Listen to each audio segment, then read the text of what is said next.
Sarap! Annalyn, tikman mo to. Masarap to. Hindi, ito na lang. Ito! Dok! Bagay na bagay sa'yo to. Tokwat baboy. Bagay dyan sa lugaw mo. Parang tayo. Hashtag Regalin. Corny mo, alam mo yun? Ito na lang. Siomai. Cause you're siomai type. Corny ka. Hashtag Harana. Annalyn, eto yung tikman mo. Hashtag, Teka lang. Kala ko ba kulig lang? Kinakikisali. gumagaya lang ako sa inyo. Nakikiuso lang ako. Hashtag lumpiang toge. What's the problem? Alam nyo, kaya kong kainin to ng wala yung mga yan. In short, hindi ko kayo kailangan. Hashtag, I love myself. Saan kaya ito? Ganito lang. Yan. Lagyan mo konti. Okay na nga, masarap na nga, di ba? Annalyn, Zoe? Anong ginagawa mo dito? nasan si Daddy? Wala naman siya dito. Obvious naman, di ba? Huwag mo nga akong pinipiloso po. Nasaan siya? Ba't ba gusto mo malaman? Ba't di siya yung tanungin mo? Hindi siya sumasagot sa akin eh. Ano, alam mo ba or hindi? Ano kung ayaw ko sabihin? Annalyn, kinakausap kita ng maayos ha. Pag di ka sumagot ng maayos. Oh, anong gagawin mo? Ops. Teka lang. Relax lang. Zoe, mabuti pa umalis ka na muna. Eh, bakit siya naman yung nauna? Ikaw namang sumugod ah. Anong sumugod? Eh, tinatanong ko lang naman kung nasan si Daddy. Ayaw niya lang sumagot. Annalyn, kailangan ko makausap si Daddy. Magkaaway sila ni Mami, sige na naman. Asan siya?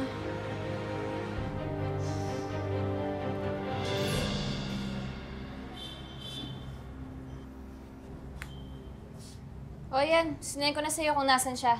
Okay ka na? Pwede ka na umalis.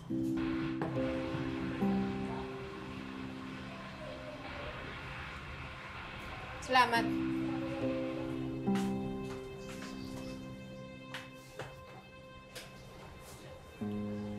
Paano kaya nalaman ni Zoe na nandito tayo? I told her. Annalyn, I'm sorry. Nakawala ako sa kanya. Team Zoe pala to eh. May pa-hashtag Harana ka pa. Hindi naman sa ganun. Basti din mo na yan, Dok. Sige na, kumain na lang Try tayo. Naawa nga Ano yun. sinasabi? Tara na. Kain ko na.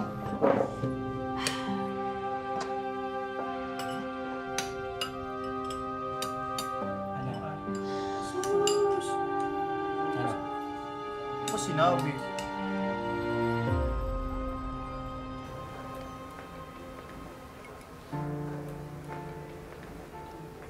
Tay, seryoso ka po ba dyan sa sinasabi mo? Bakit anak?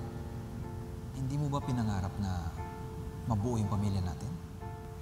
Kung alam mo lang po, pinangarap ko, patagal na. Pero tay, ako na po yung nakikiusap. Huwag yun na pong guluhin si nanay kasi masaya na po siya kay Doc Carlos.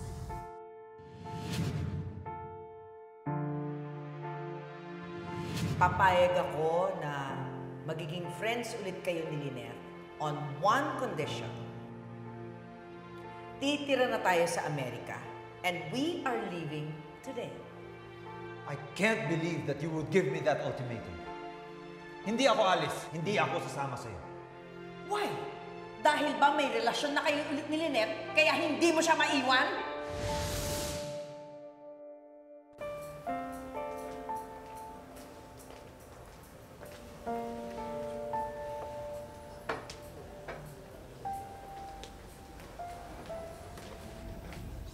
Dad, Zoe, bakit ka umiinom?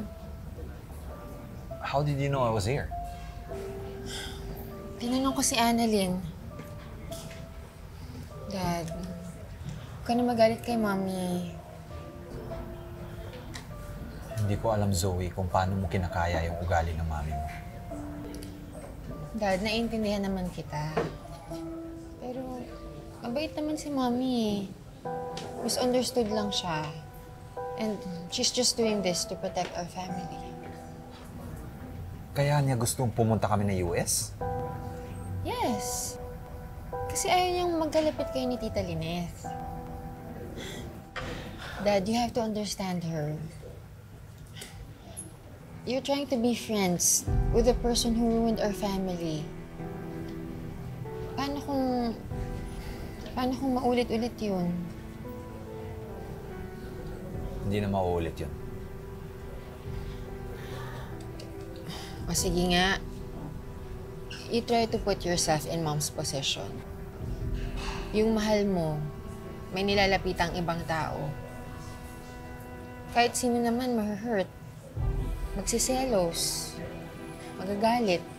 Diba? Kaya, Dad, intindihin mo na lang si Mommy. Ayaw niya lang magkalapit kayo ni Tita Lynette. Okay? Can you assure her that?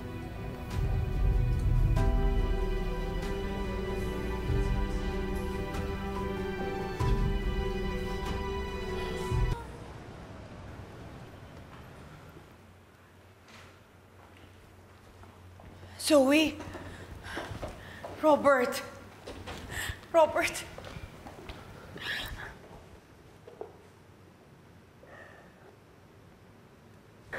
Robert, I'm so glad that you're home. Alam mo, hindi na kita ipapressure. Hindi na natin kailangan pumunta na Amerika. Mabuti naman. Pero that doesn't mean we're okay.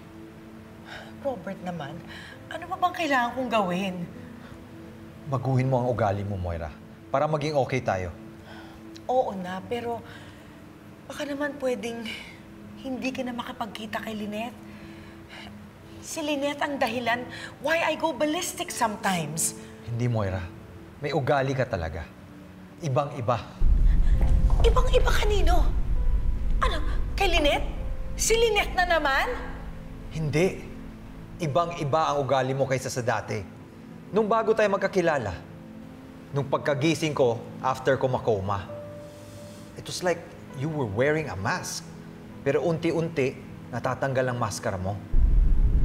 Robert naman, para mo naman sinasabi, pinaplastic lang kita.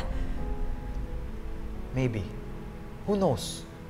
But I feel like this version of you is the most real one. Anyway, gusto ko mapag-isa.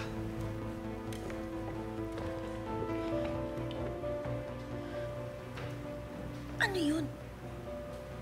Akala ko ba kinausap na yung daddy mo?